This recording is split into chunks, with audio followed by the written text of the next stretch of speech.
now. Green is out. Titus gets the job. The DJ rides over 2. Here comes the rocket up on the outside. That's Ronnie Laurel. Running a lot better than he did last night at the USA Speedway. Here it comes. Corey Boudreau down the bottom side of Roller Wheel. And your defending track champion of the Big Ball Harley Davidson of 81. That's James Lawrence out of Somerset, Mass. He now runs on the back bumper of Corey Boudreau. 2 wide down the front, down the back straightaway. That's Jerry DeGasperi and the Rocket, Ronnie Laurel. DeGasperi's got that red number 71 rolling good as he rolls off the center of the 4. Sits second on the grid right behind Dave Titus, who sets the pace. The 21 of Corey Boudreau, the Pink Panther Racing Machine. Burns his way up in the 3rd. James Lawrence through to his back bumper as Roland Wheeler holds on to that 6th racing position. Black flag out for your leader, Dave Titus. We're not sure if it was Titus or DeGasperi, but the black flag has come off. It looks like it's for the 2 of Titus. He adheres the black flag. He's going to the pit area. And here comes the Pink Panther. Corey Boudreau, the back end of Bryce's number 21. Made a big time move. He went down to the bottom side of DeGasperi. And that car is on rails, as it has been for the last few weeks.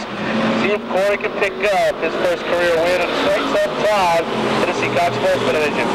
Now Jerry slowed up for Dave Titus, who was pulling off the raceway for the black flag. That slowed him up down around Corey and the 81 of James Lawrence to get by as they come across the start finish line at the halfway point. Boudreau leads Lawrence and DeGasperi.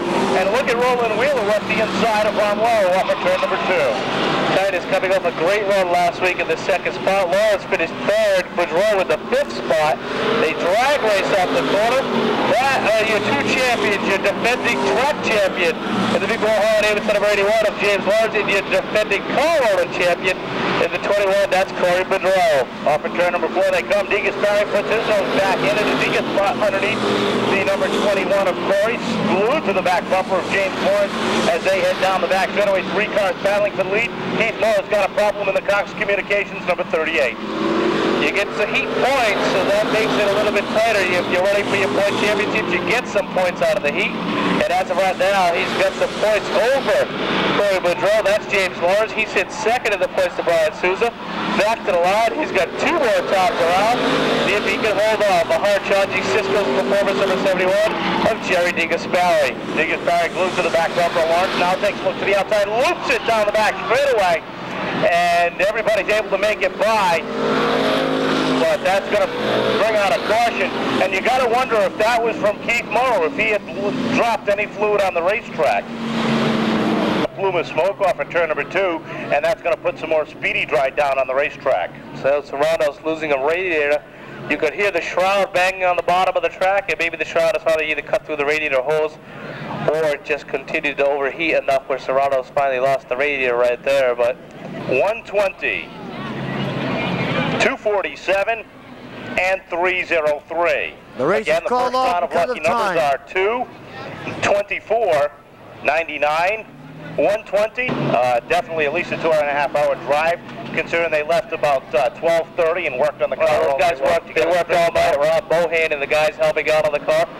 Just about set. Green flag is out. The Animal Harris number 36 gets the jump. That's Ronnie St. Pierre, but here comes the Advanced Automotive number 0 of Mike Tracy. Tracy double wide down the back straightaway. Look at Kenny Spencer dive deep in 3 and 4.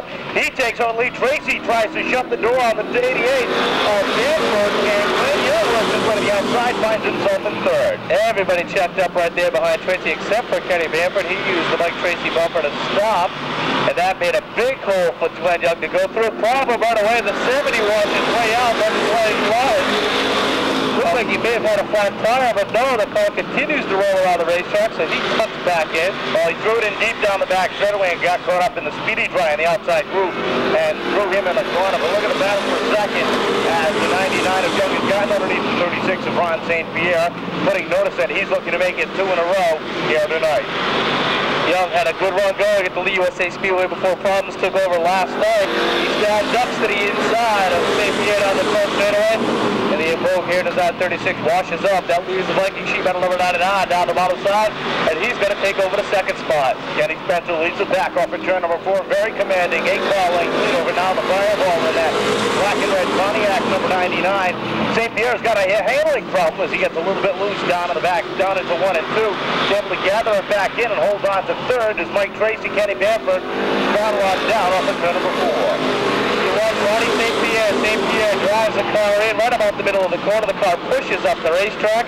It happens even more so in turns 3 and 4. That's where everybody's trying to get their nose down to the bottom side. Tracy now looks to the inside. Can't get the job done.